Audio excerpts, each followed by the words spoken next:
আসসালামু আলাইকুম, সবাইকে স্বাগত জানাচ্ছি বিডিফিউজ ইনফোটেনমেন্টে। আপনাদের সঙ্গে আছি আমি সুরভি দিবা। ইসরায়েলি ও ফিলিস্তিনিদের মধ্যকার চলমান সংঘাতে বন্দীদের বিষয়ে আন্তর্জাতিক মহলের প্রতিক্রিয়ায় বড় ধরনের প্রতারণা লক্ষ্য করা যাচ্ছে। গাজায় জিম্মি ইসরায়েলিদের বিষয়ে বৈশ্বিক গণমাধ্যম ব্যাপকভাবে প্রচার করে, তাদের ব্যাপারে কূটনৈতিক চাপ সৃষ্টি করা হয় এবং তাদের মুক্তির জন্য জরুরি ভিত্তিতে আবেদন জানানো হয়। অন্যদিকে হাজার হাজার ফিলিস্তিনি বন্দী, যাদের মধ্যে শিশু, সাংবাদিক এবং চিকিৎসা কর্মীরাও রয়েছেন, তারা কোনো ধরনের অভিযোগ গঠনের আগেই আটক হন, নির্যাতনের শিকার হন, এমনকি ইসরায়েলি হেফাজতে নিহতও হন। অথচ পশ্চিমা বিশ্ব এসব ব্যাপারে নির্বিকার থাকে। এই স্পষ্ট দ্বৈত নীতি কোনো দুর্ঘটনা নয়, বরং একটি পরিকল্পিত পক্ষপাত, যা ইসরায়েলি আধিপত্যকে আরও শক্তিশালী করে এবং ফিলিস্তিনিদের দুর্ভোগ ও হয়রানির পথ আরও প্রশস্ত করে দেয়। বিস্তারিত হাসনাইন সাকিবের প্রতিবেদনে।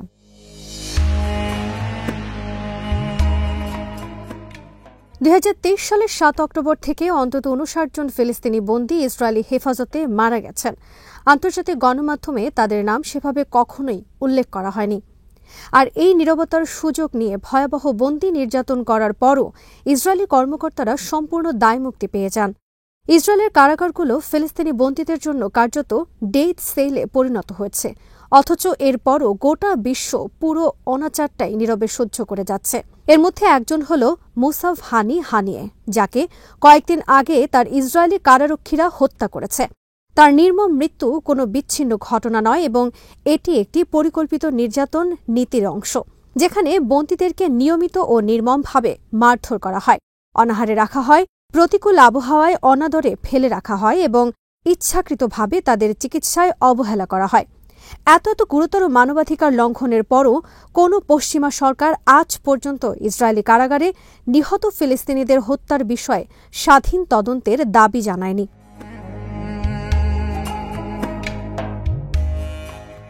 অথচ গাজায় জিম্মি থাকা ইসরায়েলি জিম্মিদের বেলায় পশ্চিমাদের প্রতিক্রিয়া একদমই বিপরীত। জিম্মিদের অবস্থা সম্পর্কে কোনো একটি তথ্য প্রকাশ হওয়ার সঙ্গে সঙ্গেই জাতিসংঘ, যুক্তরাষ্ট্র এবং ইউরোপীয় শক্তিগুলো অবিশ্বাস্য দ্রুততার সাথে হামাসের নিন্দা জানায় এবং হামাসের কার্যক্রমকে যুদ্ধাপরাধ হিসেবে আখ্যায়িত করে।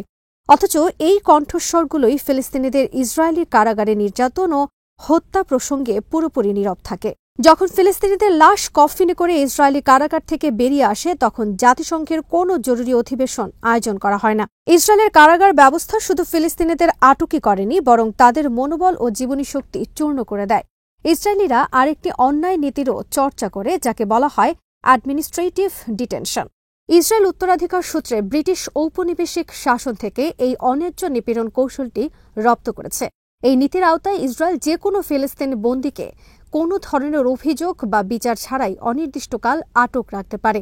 ইসরায়েল এই বর্বর নীতিটি ফিলিস্তিনের মুক্তিকামী নেতাকর্মী বা সাধারণ শিক্ষার্থী বা পেশাদার সহ সবার উপরে নির্বিচারে প্রয়োগ করে থাকে।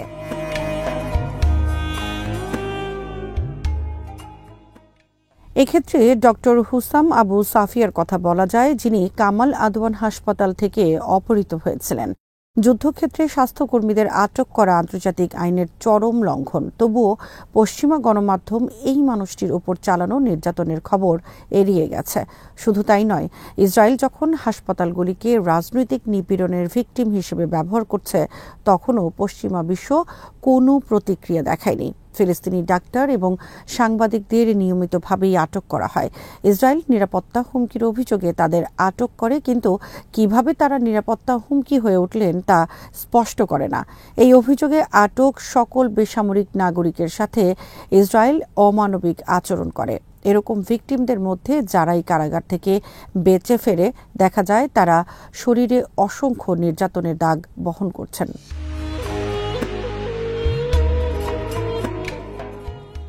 এবারের বন্দি বিনিময়ের প্রক্রিয়ায় মুক্তি পেয়েছেন মোহাম্মদ আবু তাওইলা। তার শরীরে hot iron burn, electric shock এবং ইচ্ছাকৃতভাবে মুখমণ্ডল বিকৃত করার প্রমাণ দেখা গেছে। এগুলো কোনো বিচ্ছিন্ন কর্মকর্তার কাজ নয়, বরং এগুলো নির্যাতনের একটি প্রাতিষ্ঠানিক নীতি। বিটসেলিম আদামির বা হিউম্যান রাইটস ওয়াচের মতো মানবাধিকার সংগঠনগুলো এইসব অপরাধের স্বীকৃতি দিয়েছে। ইসরায়েলের নির্যাতন, দীর্ঘ একাকিত্ব, বন্দিত্ব এবং জোরপূর্বক স্বীকারোক্তি আদায় সরাসরি কনভেনশন এগেইনস্ট টর্চারের স্পষ্ট লঙ্ঘন, অথচ ইসরায়েল নিজেই এই কনভেনশনের স্বাক্ষরকারী দেশ। শুধু তাই নয়, যে পশ্চিমা সরকারগুলো বিশ্বকে মানবাধিকারের নীতিমালা শেখায়, তারাই ইসরায়েলকে অর্থায়ন, অস্ত্র সরবরাহ এবং জবাবদিহির হাত থেকে রক্ষা করে চলেছে এবং এই ধরনের মানবতা বিরোধী অপরাধ করার সুযোগ করে দিচ্ছে।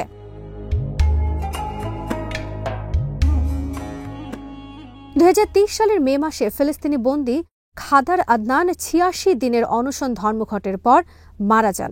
এই অনশন কর্মসূচিটি ছিল একটি মরিয়া প্রতিরোধ, যার মাধ্যমে তিনি তার অনির্দিষ্টকালীন প্রশাসনিক আটকের বিরুদ্ধে লড়াই করছিলেন।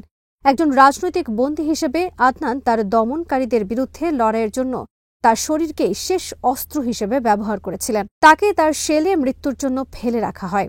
একটি সময় গিয়ে তার শরীরের অঙ্গ প্রত্যঙ্গগুলো ধীরে ধীরে কাজ করা বন্ধ করে দেয়। তার মৃত্যুতে বিশ্বজুড়ে ক্ষোভের জন্ম হওয়া উচিত ছিল। ইসরায়েলের বিরুদ্ধে নিষেধাজ্ঞা আরোপ, বন্দীদের মৃত্যুর বিষয়ে স্বাধীন তদন্ত এবং সংশ্লিষ্ট কর্তৃপক্ষকে জবাবদিহিতার আওতায় নিয়ে আসার জন্য আন্তর্জাতিক পরিসরে দাবি উত্থাপন করা উচিত ছিল। কিন্তু এর পরিবর্তে বিশ্ব সংস্থাগুলো সম্পূর্ণ নীরব ভূমিকা পালন করে। কয়েক মাসের মধ্যে খাদার আদনানের জীবন বিসর্জনের ইতিহাসটি যেন হারিয়ে গেল। 7 অক্টোবরে হামাসের আল-আকসা ফ্লাড অপারেশন পরিচালনার মূল একটি লক্ষ্যই ছিল ইসরায়েলি কারাগারে নির্যাতিত বন্দীদের মুক্ত করা।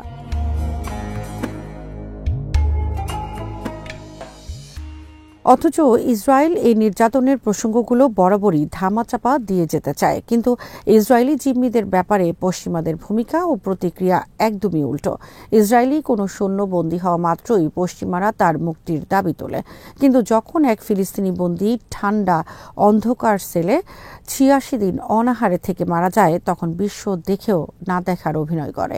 ইসরায়েলি ও ফিলিস্তিনি বন্দীদের মুক্তির রাজনীতিতেও বেশ বড় ধরনের পার্থক্য লক্ষ্য করা যায়। অনেক সময় ইসরায়েলি জিম্মিদের মুক্তি নিশ্চিত করা হয়, অন্যদিকে ফিলিস্তিনি বন্দীদের শুধুমাত্র কঠোর রাজনৈতিক ছাড়ের বিনিময়ে মুক্তি দেওয়া হয়। তেমনটাও হয় ব্যাপক পরিসরের গণহত্যা, সামরিক আগ্রাসন ও দমনপীড়নের পর।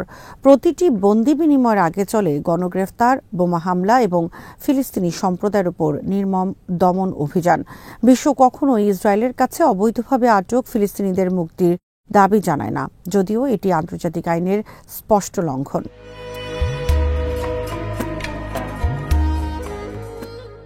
ফিলিস্তিনি বন্দীদের মুক্তি কোনো কূটনৈতিক বিষয় নয়, বরং এটি এমন এক মুক্তিপণ যা রক্ত দিয়ে পরিশোধ করতে হয়। এই বৈষম্যকে আরও জোরদার করে তুলছে পশ্চিমা গণমাধ্যমগুলোর একপেশে বর্ণনা।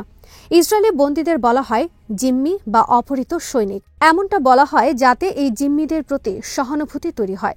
পক্ষান্তরে ফিলিস্তিনি বন্দীদেরকে, এমনকি যদি তারা শিশু বা মানবিক সহায়তা কর্মীও হয়, তারপরও তাদের সন্ত্রাসী বা নিরাপত্তা হুমকি হিসেবে চিহ্নিত করা হয়।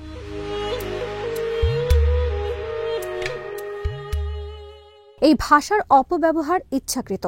এটি এমনভাবে তৈরি করা হয়েছে যাতে ফিলিস্তিনিদের প্রতিরোধের যে কোনো প্রচেষ্টাকে অপরাধ হিসেবে চিত্রায়িত করা যায় এবং রাজনৈতিক বন্দী হিসেবে তাদের স্বীকৃতি কেড়ে নেওয়া যায়। এই অপপ্রচারের টার্গেটও পরিষ্কার।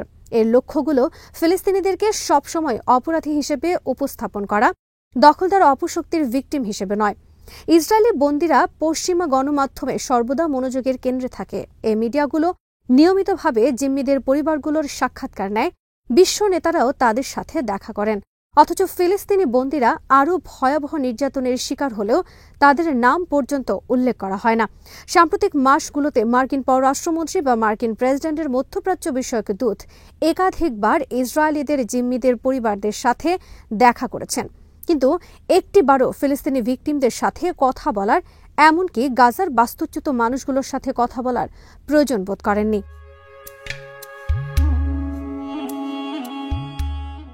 এই একপেশে মনোভাব কেবল পক্ষপাত দুষ্ট আচরণই নয়, বরং ফিলিস্তিনি অস্তিত্বের বিরুদ্ধে পরিচালিত যুদ্ধেরই অংশ। যদি একজন ফিলিস্তিনি বন্দী ইসরায়েলি কারাগারে নির্যাতিত হয় এবং কেউ যখন তা প্রকাশ করে না, এর মধ্য দিয়ে মূলত ইসরায়েলের অপরাধগুলোই আড়াল করা হয়।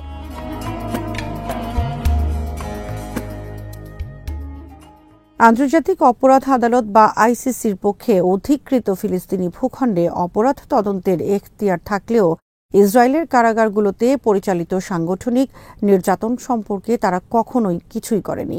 একইভাবে জাতিসংঘ, ইউরোপীয় ইউনিয়ন এবং পশ্চিমা মানবাধিকার সংস্থাগুলো বিশ্বের অন্যান্য স্থানে নির্যাতন নিন্দা করলেও ফিলিস্তিনি বন্দীদের বিষয়ে তারা নীরব থেকে যায়, বরং কার্যত তারা ইসরায়েলের এসব অন্যায়ের সহযোগী হয়ে যায়। এটি তারা উদ্দেশ্যহীনভাবে করে তা নয়, বরং ইসরায়েলকে সব ধরনের অপরাধের জবাবদিহিতার হাত থেকে রক্ষা করার জন্য অত্যন্ত পরিকল্পিত পন্থায় পশ্চিমারা এই কাজগুলো করে যায়। আজ এখানেই শেষ করছি। সমরাস্ত্র প্রতিরক্ষা ও কূটনীতির নানা তথ্য জানতে চোখ রাখুন বিডি নিউজ ইনফোটেইনমেন্টে। চ্যানেলটি ভালো লাগলে সাবস্ক্রাইব করুন, সংযুক্ত থাকুন আমাদের ফেসবুক পেজে। আল্লাহ হাফেজ।